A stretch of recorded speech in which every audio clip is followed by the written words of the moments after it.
Bienvenue sur notre plateau. Merci. On peut l'applaudir encore une fois. Quel courage! Quel courage! En tout cas, nous sommes très heureux de vous avoir sur ce plateau et tout de suite, nous allons passer la parole à notre docteur en humour, docteur Philo, voilà, qui a toujours son mot à dire dans cette émission, son avis à donner. Docteur Philo, c'est parti, on vous retrouve tout de suite. C'est mon avis avec docteur Philo. Merci beaucoup, merci. Alors, c'est vrai, le thème, vous l'avez dit, c'est un peu triste, mais en même temps, on ne va pas trop s'apitoyer sur cette excusez-moi. Non, mais les Galco, ils ne parlent pas beaucoup. Donc, pour faire sortir un mot, c'est parfois difficile. Hein. Tristesse. Triste. Tristesse. Bon, j'étais le Galco d'un anglophone également. Tristesse, yeah. Non, mais je suis étonnée parce que vous prononcez des fois des mots plus difficiles que Ouais. celui-ci. C'est l'émotion. Triste. Stress. Quand il s'approche de moi, là, quand il s'approche de moi comme ça me plaît bien, donc je fais exprès. Et donc, on ne va pas s'apitoyer sur cette tristesse. Nous allons célébrer la joie parce que c'est ça. La vie est ainsi faite. Nous, les Galco, là, c'est notre quotidien qui est là. Moi, j'ai démissionné récemment, ça ne fait même pas 2 mois. Voilà. Non, mais votre mère est atteinte de folie. C'est pourquoi moi, en fait, je ne veux pas qu'on maltraite les folles. Lui c'est un faux type. Hein. Je n'ai pas dit son nom ici. Lui, il abusait des folles. Il a, oui. C'est un grand type. Non, mais attends, je suis garde quoi? Je ne suis pas garde Votre patron? Hein? Votre patron? Mon ex-patron. Ah, d'accord. Mon ex-patron. Non, mais je l'ai laissé. Et je veux parler. Il dit, tu es garde corps, tu ne dois pas parler. Je dis, garde corps, je vois. Toi, tu n'as pas besoin d'une folle devant moi. Et donc, je l'ai quitté aujourd'hui, je suis au chômage. Je vous embauche. Pardon? Parce que vous avez des valeurs, donc moi, je vous embauche. Ok, j'espère que vous n'allez pas abuser d'un fou. Hein. Parce que là, moi, je suis... Non, franchement. Moi, je suis direct dans mes trucs.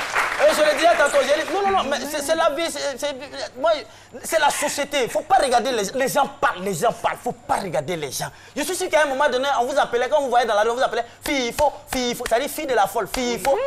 Surtout, non, généralement, c'est bon. On vous appelait, c'est ça, FIFO. C'est bien là au 4 là. C'est vraiment malheureux. Franchement, je ne m'attendais pas à ça. J'ai cru qu'elle allait me dribbler au fait. Heureusement qu'elle a dit qu'on l'appelait comme ça aussi. Donc, c'est déplorable. La société nous façonne. Et vous êtes une philosophe. Vous êtes en train d'adopter une certaine philosophie qui dit que l'homme est un... Au moins, au minimum, le pousse. Ça, c'est Thomas Hobbes qui a donné à l'école. On est bête, on va s'asseoir ici. L'homme est un loup pour l'homme. Je l'ai dit. Ouais.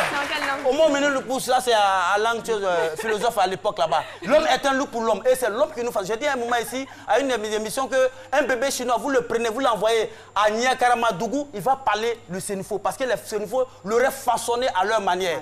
Vous, la société, c'est la société qui nous fait. C'est très philosophique. Je ne sais pas si vous comprenez un peu. C'est très philosophique. Et nous sommes... L'homme était un animal social. L'homme était un animal social. Ça, c'est Aristote qui a dit ça. Je parle et c'est clair. Les gens le savent. Ça, c'est l'homme était un animal social. Et vous façonnez cela.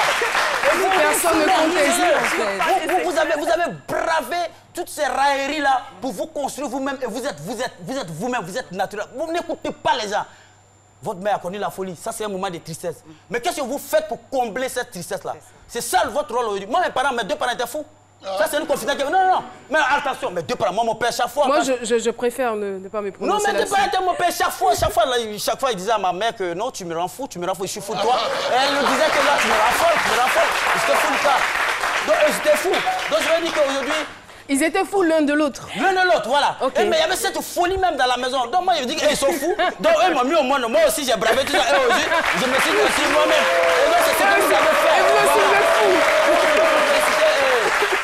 Dire que, franchement, c'est bien. Et puis, ne regardez pas les gens, n'écoutez pas les ondits. Voilà, n'écoutez pas les ondits. Et ça fait avancer. Aujourd'hui, on parle de plus en plus de troubles mentaux, mais pour permettre à tout le monde de comprendre, on a utilisé le thème folie parce que c'est de ça qu'il s'agit. C'était assez grave, elle a vécu, elle a très mal vécu, mais comme le thème le dit, elle a réussi à braver les